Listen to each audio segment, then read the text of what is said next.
Assalamualaikum warahmatullahi wabarakatuh. Salam sejahtera yang kami hormati Kakak Dewan Juri.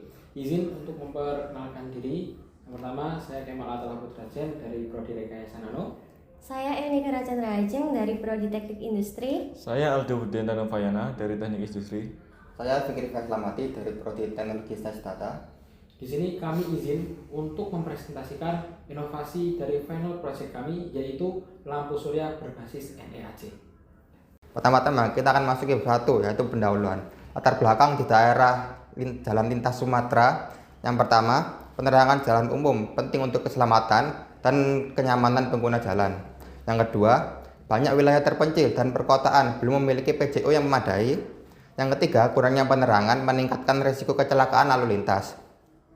Tantangan utamanya yaitu minimnya koordinasi, biaya tinggi, dan konsumsi listrik yang besar. Setelah itu, ada lagi energi konvensional, PJO, berdampak pada emisi karbon, dan seterusnya. Rumusan masalah yang didapat, yang pertama, bagaimana solusi dari penggunaan sumber energi listrik untuk mampu yang dipasang di seluruh jalan lintas Sumatera. Yang kedua, bagaimana cara untuk mengurangi persentase kemungkinan kecelakaan di seluruh jalan terkhusus daerah rawan pada jalan lintas Sumatera. Baik, saya akan melanjutkan yaitu tujuan penelitian. Yang pertama adalah tujuan umum. Tujuan umum dari inovasi lampu yang dimodifikasi NEAC ini bertujuan untuk menerangi seluruh jalan lintas Sumatera tanpa membebani pasokan listrik pemerintah daerah sekitar.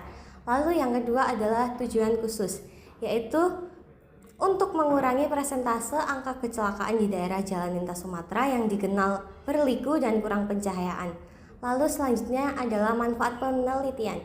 Dari manfaat teoritis sebagai sumber inovasi pengembangan energi terbarukan di bidang manufaktur. Lalu manfaat penelitian di bidang praktis.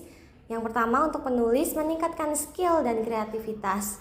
Lalu yang kedua untuk peneliti menjadi referensi dan dasar pengembangan lebih lanjut. Lalu untuk pembaca memberi inspirasi produk hemat energi. Lalu untuk pengendara membantu penerangan jalan di jalan lintas Sumatera. Lalu selanjutnya adalah target inovasi. Yang pertama adalah meningkatkan keselamatan dan kenyamanan pengguna jalan di wilayah minim infrastruktur. Lalu mengoptimalkan teknologi nano untuk penerangan jalan dan infrastruktur publik.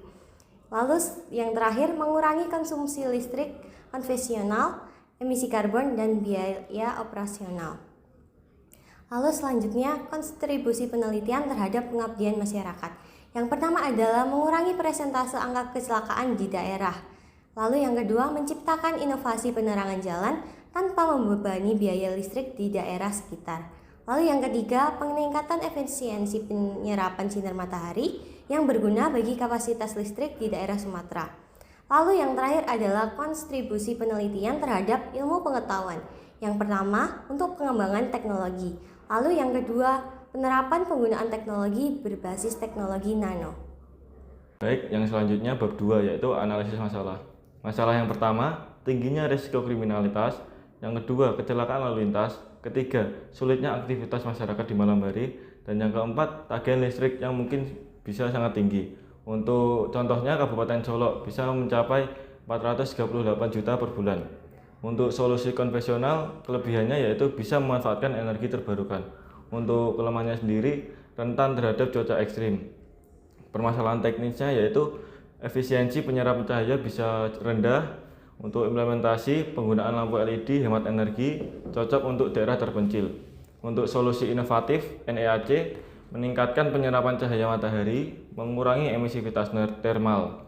Untuk hasil dan dampak, yaitu yang pertama, sistem penerangan jalan umum lebih efisiensi dan tahan lama.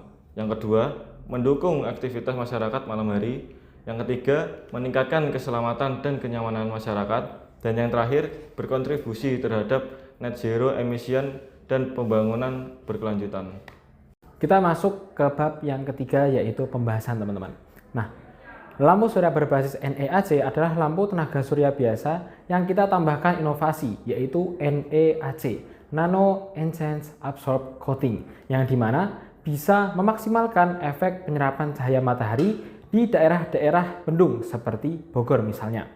Lampu ini bekerja seperti lampu biasa, yaitu menyerap cahaya matahari kemudian mengkonversikannya menjadi energi listrik dengan fitur keunggulan yaitu anti refleksi, perangkap cahaya efek plasmonik, dan dapat menangkap cahaya secara maksimal. Lampu ini juga menggunakan lampu LED yang kami pikirkan untuk mengurangi efek emisi karbon seperti itu. Dan lampu ini juga menjadi inovasi pendukung SDGs yang ketujuh, yaitu Clean Energy and Affordable for Industry, Technology and Innovation.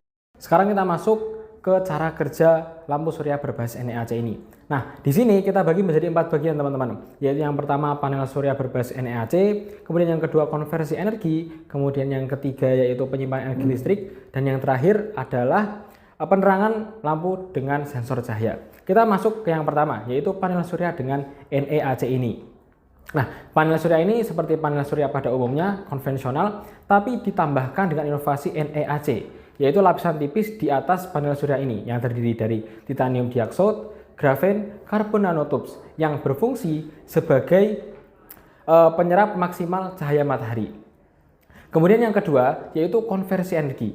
Di sini seperti pada umumnya panel surya yaitu mengkonversikan energi matahari, cahaya matahari menjadi energi listrik. Kemudian yang ketiga yaitu penyimpanan energi dalam baterai, yaitu setelah kita mendapatkan energi listrik, kita salurkan ke dalam baterai yang ada di lampu ini, yang biasanya baterai ini itu berjenis lithium ion atau lithium iron fosfat sebagai penyedia daya cadangan, karena kita nggak mungkin pakai cahaya matahari ini itu kita konversikan langsung menggunakan lampunya, yang dimana akan menjadi boros. Kemudian yang terakhir yaitu yang keempat adalah penerangan otomatis dengan sensor cahaya. Nah, di sini kita menggunakan sensor cahaya agar apa? Agar lampu ini bisa nyala dan mati secara otomatis dengan melihat cahaya di keadaan sekitarnya. Kemudian di lampu ini kita memakai lampu LED agar apa? Agar kita bisa mengurangi emisi karbon. Mungkin cukup sekian. Jadi ini adalah gambaran prototipe dari kelompok kami. Dari penjelasan tadi dapat saya simpulkan yaitu keterbatasan penerangan jalan tidak terpencil mengganggu keselamatan dan pembangunan. Penggunaan listrik konvensional perlu alternatif ramah lingkungan. Teknologi NEAC meningkatkan efisiensi panel surya dengan penyerapan cahaya lebih luas, tahan terhadap debu dan suhu tinggi, serta mengurangi emisivitas thermal. Sekian presentasi dari kami. Apabila ada salah kata kami mohon maaf. Terima kasih. Wassalamualaikum warahmatullahi wabarakatuh.